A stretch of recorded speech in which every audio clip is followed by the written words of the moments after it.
Yo, what's up guys? It's Noah here. And in today's video, I'm going to be talking through a couple player props I like on Prizepicks for tonight's NBA slate on Tuesday, April the 18th. We do have three NBA games tonight, three playoff games. We got game 2 of the Celtics and Hawks series. We got game 2 of the Knicks and Cavs series, and then we have game 2 of the Suns and Clippers series. So 3-game slate. We're going to talk through 2 player props that I do like for these 3 games, guys. Got 2 fantasy score props I'm liking for today. Taking a first look at the board on Monday night. Before we do talk through these 2 plays, though, as always, if you guys do enjoy these Prizepicks videos and if you do find them helpful, make sure you hit that like button down below. Make sure you hit that subscribe button if you have not yet. And if you guys are new to the channel, if you have never checked out Prizepicks before, you can actually sign up for Prizepicks and use my promo code Noah. If you look at the bottom of the screen, when you sign up for Prizepicks with my promo code, you will get your first deposit matched up to $100. So be sure to try them out. Sign up for Prizepicks, use that code when you sign up. You'll get your deposit bonus. You can take a look at all the props that Prizepicks has available for these NBA games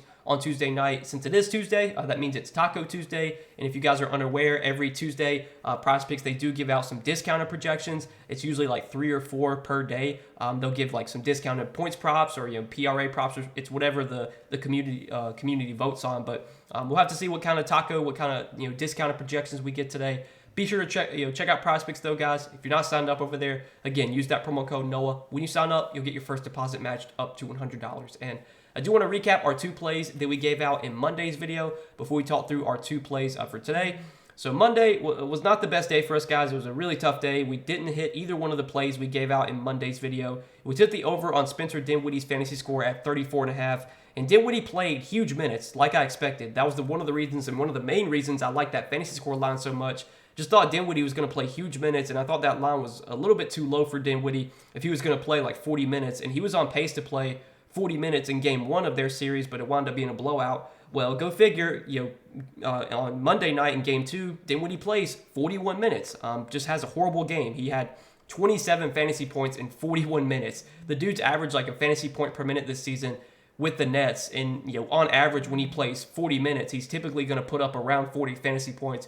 But of course, he plays 41 minutes and has literally 27 fantasy points. He had a horrible shooting game. He also had a ton of missed assist opportunities because the Nets as a team just couldn't score any buckets. They couldn't make any shots. They put up 84 points as a team, which is like I'm pretty sure that's the lowest amount of points the Nets have scored in a game all season. 84 points. They couldn't hit anything.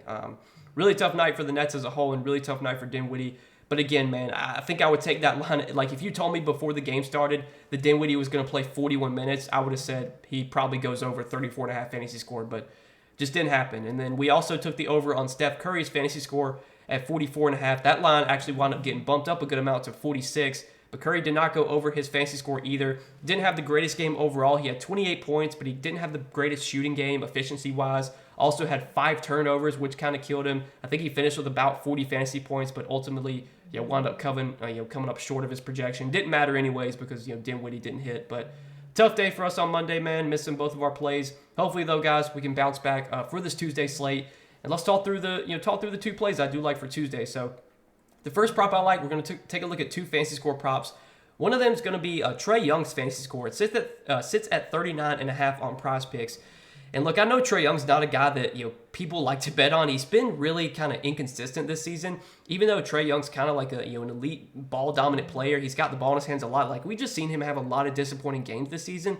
But man, this 39.5 fantasy score line just feels way too low to me. And I'm taking the over here on Trae Young, 39.5 fantasy score. You look at last game in game 1 of this series, he did go under this line, finished with 32.6 fantasy points.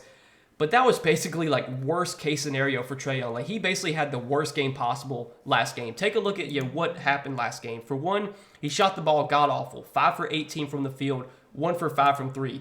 He also had a ton of missed assist opportunities. He had 16 potential assists in that game, last game, and only finished with 8 assists. He had 8 missed assist opportunities because the Hawks just couldn't hit any shots. As a team, they shot the ball terribly, kind of similar to the Nets on Monday night. Not only did Trae have a horrible shooting game, a bunch of missed assist opportunities, he also had 5 turnovers. Now, Trae Young is a guy that typically averages about 3 to 4 turnovers per game, but I don't think we can just expect him to have like 5 turnovers every game. Sometimes it can be less than that. So that was just a all-around horrible game from Trae Young, and he still put up 32 fantasy points while having a horrible game. If he even has like a mediocre game here or an average game, there's a pretty good chance he's going to go over 39.5 fantasy score. I mean, the guy this season, Trae Young, has averaged 1.3 fantasy points per minute, and per 36, when he on average when he plays 36 minutes, he's going to put up about 46 fantasy points. Now, sure, this is not the best matchup against Boston. You could probably dock his projections a little bit because of the matchup, but you look at his stats against Boston this season, they've actually been pretty good. He's played Boston twice this season. Obviously aside from last game, he's had 48.5 and 55.1 fantasy points in his 2 games against the Celtics. 27 points, 5 rebounds, 9 assists, and a steal in 31 minutes. And then he had, again, 55.1 fantasy points in 34 minutes, 35 points, 3 rebounds, and 13 assists. Again, in those 2 games, he had just 3 turnovers and 1 turnover. Obviously, last game he had 5 turnovers. But he's done really well against the Celtics this season. He's done really well against the Celtics, just recently. I mean, last 5 games against Boston, 55.1, 48.5, 40.4, 51.8, and 40.3. So I think this line of 39.5 is just too low for Trae Young. He's going to play huge minutes here. He only played 35 minutes last game, but last game was kind of looking like a blowout. They wound up subbing Trae Young back in with like 3 minutes left. But the Hawks went on a little bit of a run, the bench did, and I think that's one of the reasons they wound up subbing Trae back in. Trae might have not even subbed back in, had they not gone on that run. Obviously, there's a chance this game could blow out, but when you're talking about the playoffs, even star players like Trae Young, they're still going to get like 32, 34 minutes, even in a blowout. Now, are they going to play 40 minutes in a blowout? Probably not. But even if Boston blows them out here, Trae probably still gets like 32, 34 minutes. If Atlanta can just keep this game somewhat competitive, Trae's probably playing closer to 40 minutes. And again, the guy's averaged 1.3 fantasy points per minute this season. So he's a really good per minute producer. He's going to play huge minutes. This line just feels too low to me. I expect a little bit of a better game from Trae Young here. If he can just have an even mediocre shooting game, if he can just convert on a few more of those assists. Obviously, the potential assists were there last game. Atlanta just couldn't make any shots.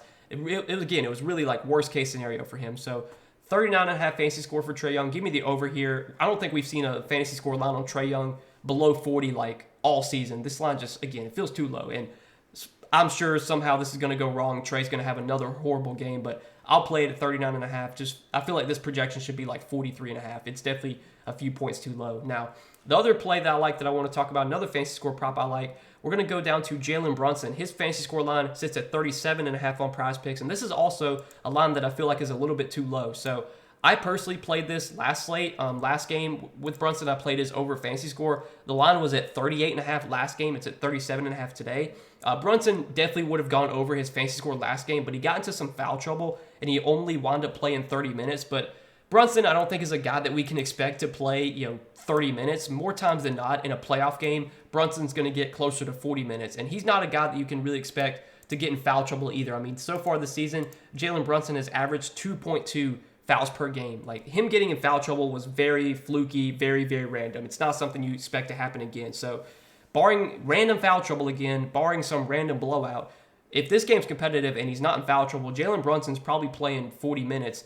And the Knicks don't have Josh Hart. He's doubtful for today, so we can probably see them run an even tighter rotation, keep the minutes even more condensed. And without Josh Hart, maybe that means a little bit more production for Jalen Brunson. I don't think Hart being out impacts too many guys, but I definitely think it just makes the minutes even more secure for a lot of these main guys. The rotation's probably going to be even tighter without Josh Hart. And if we're getting 40 minutes from Jalen Brunson, this line just feels too low. I mean, the Brunson this season has averaged 1.1 fantasy points per minute, and when he plays about 36 to 40 minutes, more times than not, he's going to go over this fantasy score line. Over his last 25 games where he's played at least 36 minutes, Brunson is over this line in 21 out of 25 games. And obviously, again, last game he would have gone over, but he got into foul trouble and only played 30 minutes. So 37.5 fantasy score for Jalen Brunson. Just feel like this line's too low if we're getting close to 40 minutes from him. The matchup against the Cavs, I don't think is the greatest matchup. Both these teams, the Cavs and the Knicks, are both good defensively. They both play at a really slow pace. So I don't think this is going to be like a super, super high-scoring game.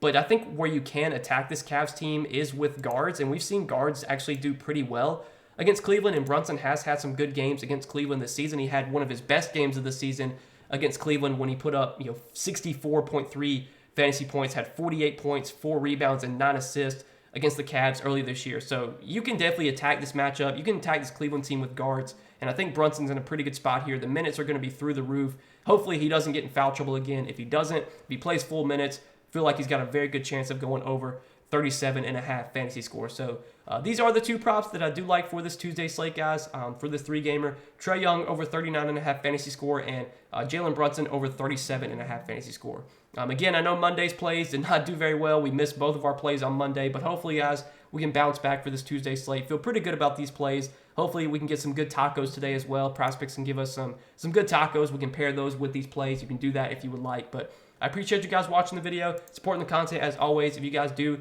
enjoy these Prizepicks videos, make sure you hit that like button down below. Make sure you hit that subscribe button if you have not yet. And if you guys are new to the channel, and again, if you've never checked out Prizepicks before, you can sign up for Prizepicks. You can use my promo code NOAH. When you sign up, you'll get your first deposit matched up to $100 when you do sign up with my promo code. Be sure to check out Prizepicks if you have not yet. But good luck on this slate, guys. Appreciate you guys watching the video as always. Hopefully, we can bounce back tonight. We can win some money on this slate, and I'll see you guys in the next video. Peace.